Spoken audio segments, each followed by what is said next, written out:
Hello, this is Mr. Kays, and we are finishing up 21.5C. 21.5C. This will be the end of Section 5. We've been looking at the English Civil War, and we see the forces of Charles I get captured by the forces of Parliament, and Charles is going to lose his noggin.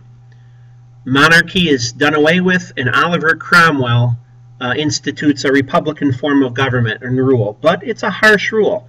People don't like it. And so when Cromwell dies in 1658, the people are going to want something else. The people were sick of military rule when Oliver Cromwell died in 1658. The people want something different. They don't want a continuation of Cromwell and his like. The people were sick of it. Charles I's son was invited to rule England if he would recognize Parliament as the law-making body of England.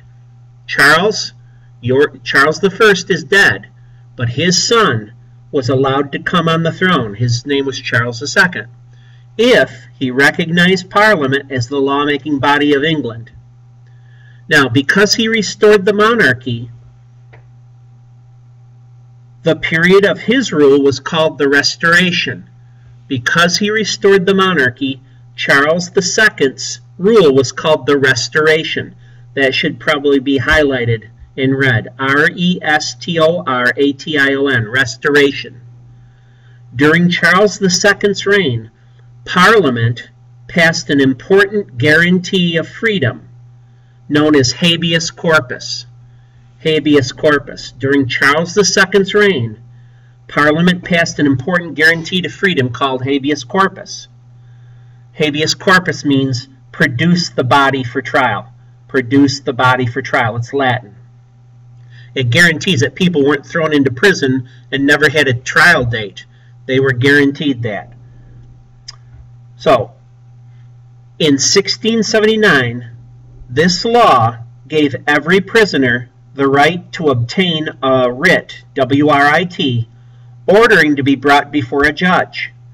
1679, this law gave every prisoner the right to a trial or to be brought before a judge. That's important.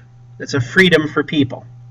The two groups who surfaced during the debate of who would succeed Charles II as King of England were the Whigs, W-H-I-G-S, they were the conservatives, and the liberals, and the Tories, T-O-R-I-E-S, they were your conservatives.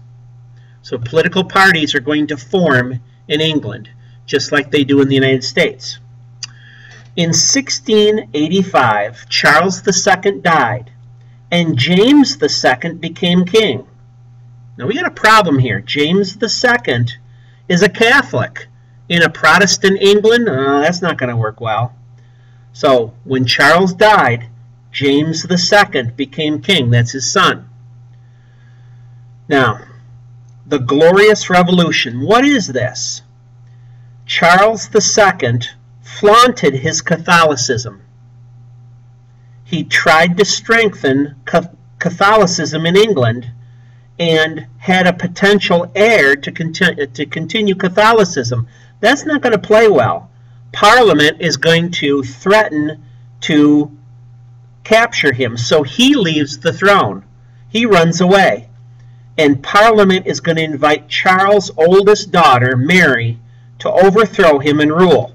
Now, she was a Protestant. She married a duke from the Netherlands by the name of William. So together, they're going to become the King and Queen of England. Because there was no bloodshed, this was called the Glorious Revolution. No bloodshed. Charles II leaves. His daughter Mary agrees to come back to England with her husband William, and they rule. All right. So, we're going to see political changes here. Under William and Mary, England had become not an absolute monarchy, but a constitutional monarchy. Constitutional monarchy. This is where the laws limit the power of the ruler. Laws limit the power of the king or the queen. It's a constitutional monarchy. And they even passed a Bill of Rights. A Bill of Rights. What's in the Bill of Rights is no suspending Parliament's laws. No suspending Parliament's laws. Number 2, no taxation without Parliament's okay. No taxation without Parliament's okay. Number 3, no interfering in freedom of speech in Parliament. You're free to speak in Parliament. No interfering.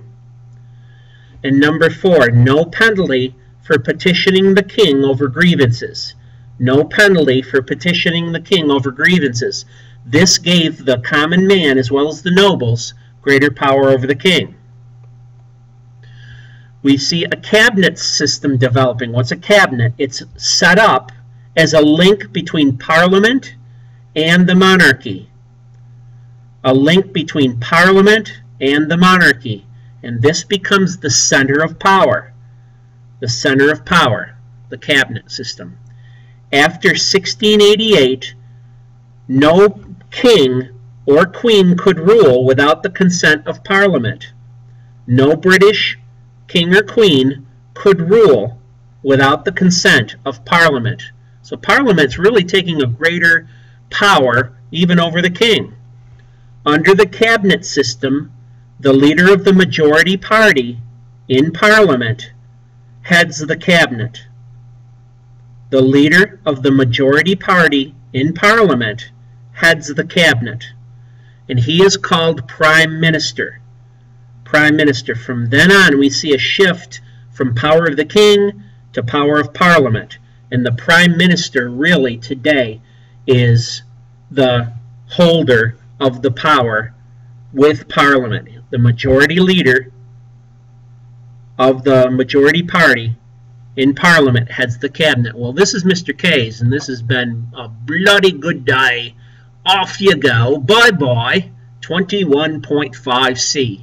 I'm out.